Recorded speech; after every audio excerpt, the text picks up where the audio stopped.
मीठा सबसे बोलिए सुख उपजै चहुँ ओर, वशीकरण एक मंत्र है तजते वचन कठोर। यानी इंसान के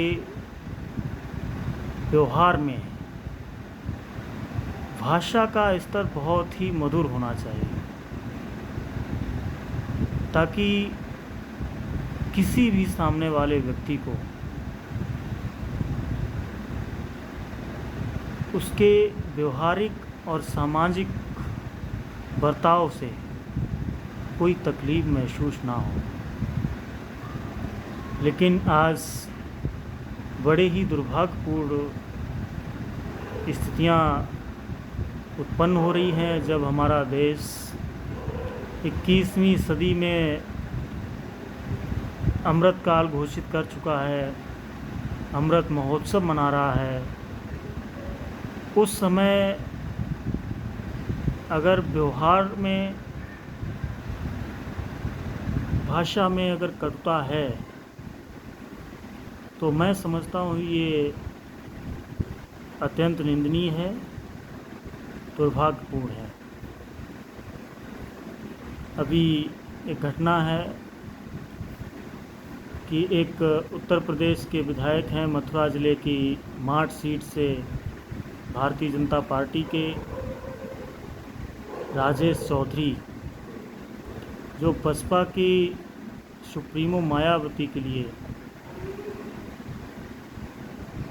एक टिप्पणी करते हैं, कहते हैं कि मायावती को हमारी पार्टी ने सबसे पहली बार मुख्यमंत्री बनाया और मायावती देश की और अब तक की सबसे भ्रष्ट मुख्यमंत्री हैं।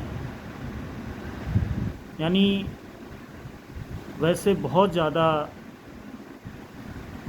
ढिंढोरा पीटा जाएगा कि हम दलितों के, आदिवासियों के या महिलाओं के बहुत हितैषी हैं, इस तरह की बातें दिखाई जाती हैं। जबकि मायावती जी दलित महिला हैं और एक बड़ी नेता हैं देश की, तो उनका अपने आप में बड़ा सम्मान है और सम्मान होना चाहिए। वरिष्ठों का सम्मान तो बहुत आवश्यक है ही, लेकिन बहुत समय से जो मैंने भी देखा है या सुना जाता है कि भारतीय जनता पार्टी के लोग व्यवहारिक रूप से लोगों को नीचा दिखाने के लिए सारे प्रयास करते हैं, क्योंकि उनको धर्म का भी ठेका मिला है। धर्म की बात आएगी तो वहाँ उनसे बड़ा कोई धर्मज्ञ नहीं है, ज्ञान की बात आएगी तो उनसे बड़ा कोई ज्ञानी नहीं है, कोई सर्वज्ञाता नहीं है। जबकि अभी जो पुरानी प्रथाएं थीं, उनके हिसाब से सामाजिक बराबरी जैसी चीज़ें अब भी बहुत जगह नहीं देखने को मिल रही हैं। और संविधान हमारा कहता है कि व्यक्ति को आर्थिक, सामाजिक और राजनैतिक बराबरी की हकदारी मिले, किंतु बहुत सारे लोग, बहुत सारे जातियों के लोग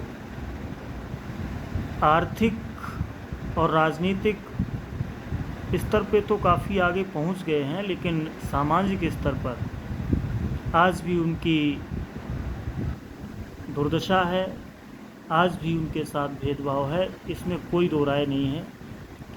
और लोग बहुत सारी चीज़ें कहते हैं, लेकिन जो देखी जाती हैं आए दिन समाचार पत्रों के माध्यम से, टीवी चैनलों के माध्यम से घटनाएं पता चलती हैं कि लोग, किसी दलित वर्ग के अगर लोग शादी ब्याह में घोड़ी पे चढ़ते हैं तो उसका विरोध है, कोई मूंछ रखता है तो उसका विरोध है। और ये सभी लोग जो हैं वो धर्म के ठेकेदार हैं या भारतीय जनता पार्टी आरएसएस के मतलब समर्थक हैं। कहीं भी मैंने तो आज तक ये नहीं देखा कि जहाँ पे धर्म की जागरूकता के लिए कोई भी काम भारतीय जनता पार्टी के लोगों ने किया हो, आरएसएस के लोगों ने किया हो, जितने भी संगठन हैं, बड़े संगठन जो हिंदुओं की बात करते हैं, सब चीज़ कहते हैं, वो किसी भी हिंदू की मदद नहीं करते हैं। भले ही मजबूर होके या परेशानियों में या किसी भी दुर्दशा को झेलने की स्थिति में ना होने की वजह से लोग क्रिश्चियन बन रहे हैं, लोग बौद्धिस्ट बन रहे हैं, वहाँ उनको लाभ मिलते हैं। ये सच्चाई है, ऐसा मैंने सुना है। जैसी जानकारी है कि क्रिश्चियन बनते हैं कोई लोग तो उनको कुछ फैसिलिटी दी जाती है। तो क्या हमारे धर्म में जो दुनिया भर के चंदे इकट्ठे होते हैं और धर्म के कई ठेकेदार हैं, बहुत सारे संगठन हैं, वो गरीबों की मदद नहीं कर सकते हैं, किसी भी पिछड़े दलित समाज की मदद नहीं कर सकते हैं, लेकिन उनका उपहास, उनकी हंसी मजाक या उनके साथ व्यवहारिक रूप से भाषा कटुता भरी है जिसका प्रयोग किया जाता है। मैं समझता हूँ 21वीं सदी के भारत में ऐसी चीज़ों का कोई स्थान नहीं होना चाहिए। और जो लोग धर्म की बात करते हैं वो जात की बात ना करें, जातियों को आपस में नफ़रत के नज़रिए से ना देखें। अगर वो कर सकते हैं तो एक प्रयास करें कि हर जाति में अपनत्व की भावना पैदा करें और उसके साथ साथ एक यूनिटी बनाने का प्रयास करें। अगर कोई यूनिटी एक धर्म के लिए बनानी है तो किसी दूसरी जाति से नफ़रत करना छोड़ना पड़ेगा, तब तो ये चीज़ें संभव हैं।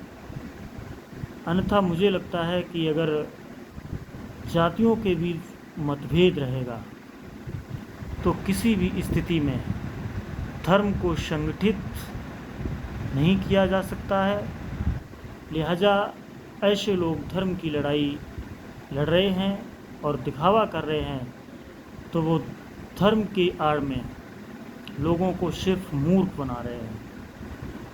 उनको आवश्यक है कि वो धर्म की जागरूकता के लिए कोई न कोई अभियान चलाएं और जो जातियों में भेद है उन भेद को ख़त्म करने के लिए सामूहिक संगठन के लिए लोगों को संगठित करें, ना कि नफ़रत के माध्यम से एक दूसरे पर कटुतापूर्ण व्यवहार से हमला किया जाए, ना कोई टिप्पणी की जाए।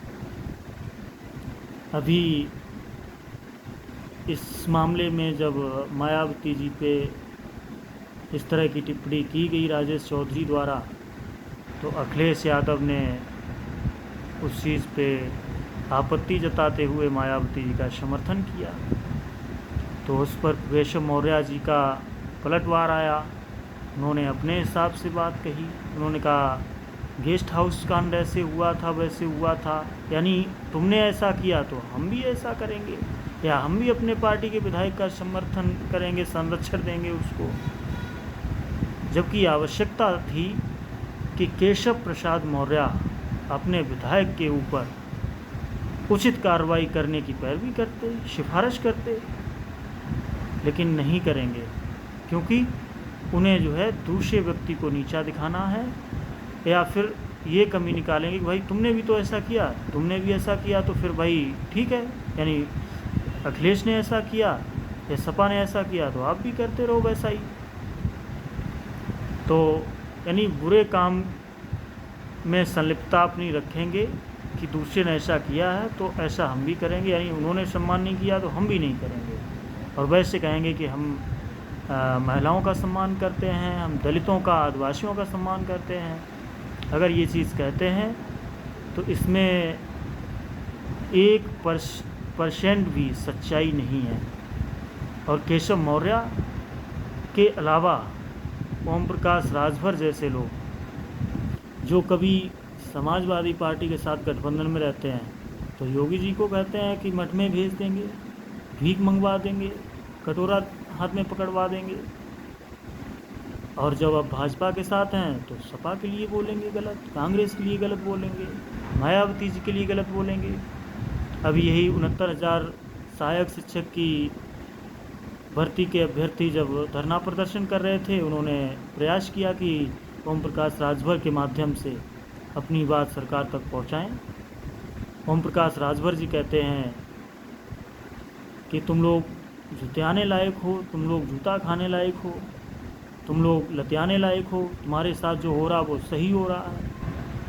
तो इस तरह की भाषा जिसको वो खुद की पीठ थपथपाते हैं, खुद का चरित्र अच्छा बताते हैं, उन लोगों की है।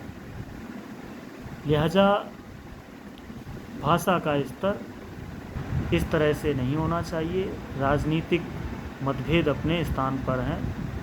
राजनीति में विचारधाराओं की लड़ाई है, सबकी अपनी विचारधाराएं हैं, तो अपनी विचारधाराओं के अनुरूप लोगों को राजनीति करनी चाहिए। लेकिन किसी भी दलित का या इतने वरिष्ठतम पद पे जो रही हैं, एक संवैधानिक पद पे रही हैं मायावती जी, उनका उपहास करना या उनके ऊपर इस तरह की टिप्पणी करना और उनको सबसे भ्रष्ट मुख्यमंत्री करार देना जैसी चीज़ें, मैं समझता हूँ ये भाषा की कटुता अत्यंत निंदनीय है। इस तरह का व्यवहार किसी के प्रति नहीं होना चाहिए, चाहे वो इनके अलावा भी कोई हो, तो उसके प्रति भी इस तरह का व्यवहार नहीं होना चाहिए। और भाषा का स्तर जो होना चाहिए राजनीति में वही हो। उसके अलावा मुख्यमंत्री योगी आदित्यनाथ जी को संज्ञान में लेनी चाहिए ये सारी चीज़ें और कार्रवाई करनी चाहिए। कुछ चीज़ों में मैं असंतुष्टि रखता हूँ कि सरकार द्वारा कुछ चीज़ों में पक्षपात किया गया है, जो कि सरकार के स्तर पर एक सामाजिक जो ताना बाना है उसके खिलाफ है। जैसे अभी कुछ दिन पहले लखनऊ के गोमती नगर में एक लड़की को कुछ लफंगों द्वारा छेड़छाड़ की गई बारिश के समय में। उसमें योगी आदित्यनाथ जी ने 2 नाम लिए, एक मुसलमान का लिया, एक यादव का लिया। अब मुसलमान था या नहीं था, इस तरह का समाचार मैंने अभी नहीं प्राप्त हुआ कहीं, या मैंने नहीं सुना कि वो जेल से बाहर आया। लेकिन जो लड़का यादव था, पवन यादव, जेल से बाहर आया 5 दिन के बाद, तो पता चला कि जो वीडियो था उस वीडियो के आधार पर विवेचना हुई। उस विवेचना में पवन यादव को नहीं पाया गया फ़ोटो में, जिसकी वजह से उसको जेल से छोड़ दिया गया। और अगर उसको जेल से छोड़ दिया गया, वीडियो के आधार पर जो विवेचना हुई उसमें उसको नहीं पाया गया, तो योगी आदित्यनाथ जी ने किस आधार पर उसका नाम लिया और एक मतलब तौलबाजी करते हुए नाम लेके ये कहा कि ये सद्भावना वाले लोग हैं। यानी इससे पता चलता है कि उनको यादवों से विशेष नफ़रत है। दूसरा, उनके सहयोगी पार्टी के नेता ओम प्रकाश राजभर जी खुले मन से कहते हैं किन्हीं परीक्षाओं के लिए फार्म भरने वाले अभ्यर्थियों के लिए कि जब परीक्षा के लिए कॉल लेटर आ जाए तो एक बार कॉल कर लेना, और हमारे विधायक बेदीराम कोई न कोई जुगाड़ बना ही देंगे गारंटी के साथ।